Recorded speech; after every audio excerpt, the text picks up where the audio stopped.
দেখলেন এবং ভিপি নুরুল হক নূরকে এই মুহূর্তে হাসপাতালে নিয়ে যাওয়া হচ্ছে অন্য একটা হাসপাতালে। তো এই যে অন্য একটা যে হাসপাতালে নেওয়া হচ্ছে, কেন নেওয়া হচ্ছে সেটা কি জানেন? অনেকে হয়তো জানেন না। ভিডিওতে হয়তো দেখেছেন বা অনেকে বুঝতে পারেন নাই।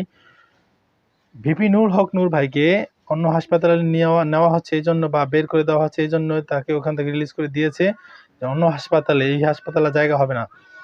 এই হাসপাতালে জায়গা এইজন্য হবে না যে আমরা যতটুকু তাদের মুখ থেকে শুনলাম সেটা বলা যে ভিপি নুরুল হক নূরকে গত একদিন আগে কিন্তু অর্থাৎ যেদিনকে ভিপি নুরুল হক নূর ভাইকে মারা হয়েছে বা তার হামলা করা হয়েছে, হাসপাতালে ভর্তি করার পরে বিএনপির যে নেতা আছে মির্জা ফখরুল ইসলাম আলমগীর, সেই মির্জা ফখরুল ইসলাম আলমগীর কিন্তু ভিপি নুরুল হক নূরকে দেখতে আসছিল হাসপাতালে। তো এই যে ভিপি নুরুল হক নূরকে যে হাসপাতালে দেখতে আসলো মির্জা ফখরুল ইসলাম আলমগীর, এটা নাকি আওয়ামী লীগের কাছে ভালো লাগে নাই। আর ভালো না লাগার কারণে নাকি ভিপি নুরুল হক নূরকে বের করে দিয়েছে। ঠিক আছে? মানে হাসপাতাল থেকে বের করে দিয়েছে, অন্য হাসপাতালে যেতে বলেছে। এরকমটা তাদের মুখ থেকে শুনতে পারলাম। তো সত্য কোনটা, বাস্তব কোনটা সেটা আপনাদের কাছ থেকে একটু জানতে চাই।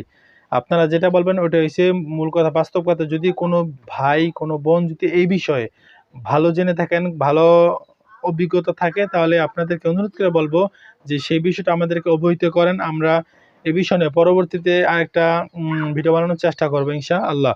তো যাই হোক, ভিপি নুরুল হক নূর ভাইকে এই পরিস্থিতিতে বের করে দেওয়াটা আমি মনে করি উচিত হয়নি বা ঠিক হয় নাই।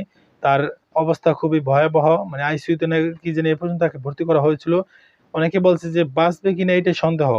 এরকমও আমরা নিউজ পেয়েছি যে তিনি বাঁচবে কিনা সেটাই সন্দেহ। তো অবস্থা দেখা যায় মানে খুবই ভয়াবহ। তাকে মারধর করা হয়েছে। এরকমভাবে একটা মানুষকে মারা ঠিক না ভাই। ঠিক আছে? আবার কেউ বলে না ওখানে আমি আবার ভিপি নুরুল হক নূরের পক্ষ নিলাম, ছাত্রলীগের বিপক্ষে গেলাম। না ভাই, বিষয়টা এরকম না। আমরা ছাত্রলীগের বিপক্ষেও না, ভিপি নুরুল হক নূরের পক্ষেও না। ঠিক আছে?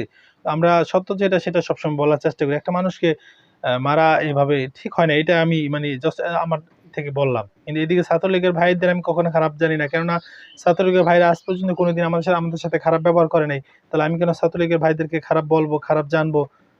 কি কথা এটা না ভাই? একটা মানুষ আমাকে খারাপ যখন বলবে বা খারাপ বিনা কারণে খারাপ জানবে তখন বা আচরণ করবে তখন আমাদের তাদের সাথে খারাপ অবশ্যই অন্যায় আচরণ করলে আমরা তাদের প্রতিবাদ করব, তাদের বিপক্ষে কথা বলবো। কিন্তু একটা মানুষ আমাকে কোনোদিন খারাপ বলে নাই, খারাপ ভাষায় কথা বলে নাই, খারাপ আচরণ করে নাই, তাহলে তার সাথে আমি কিভাবে খারাপ ব্যবহার করব বা তার বিরুদ্ধে আমি কিভাবে কথা বলবো? তো যাক, কেউ যদি কোনো কষ্ট পেয়ে থাকেন আমার কথা অবশ্যই ক্ষমা দৃষ্টিতে দেখবেন। ক্ষমা মানে ভুলগুলো ধরে দেওয়ার চেষ্টা করবেন এবং পরবর্তী ভিডিওর আসার আগ পর্যন্ত ভালো থাকবেন, সুস্থ থাকবেন। আল্লাহ হাফেজ।